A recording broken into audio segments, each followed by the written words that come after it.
राज्यात मोसमी पावसाची वाटचाल काहीशी संथ गतीने सुरू, त्यामुळे उन्हाचा तडाखा देखील वाढणार। तापमानामध्ये 2 ते 3 अंशांनी वाढ होण्याचा अंदाज। मुंबई पालघरसह ठाण्यामध्ये उष्ण आणि दमट वातावरणाची नोंद।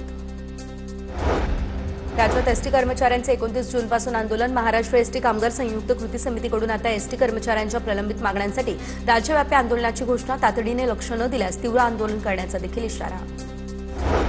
बीसीए आणि बीबीए सह व्यावसायिक अभ्यासक्रमांच्या सीईटीचा निकाल जाहीर। राज्यातील 5 विद्यार्थ्यांनी मिळवला 100% समान। 62,000हून अधिक विद्यार्थ्यांनी दिली होती परीक्षा।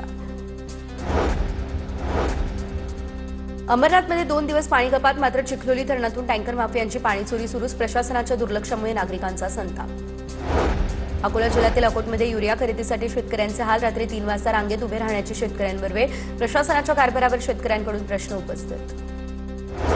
मुलुंड पुनर्विकासातील फ्लॅट खरेदीदारांना 1.5 कोटींचा गंडा। लायझर बिल्डर्स आणि डेव्हलपर्सचा मालक प्रदीप भीमसोबत निशार आणि संबंधितांवरती गुन्हा दाखल। मुलुंड पोलिसांकडून पुढील तपास या संदर्भात सुरू। मिठी नदीची सफाई अद्याप अपूर्ण, केवळ 82.93% काम पूर्ण। 10 जूनची मुदत उलटली तरी देखील नदीपात्रात गाळ।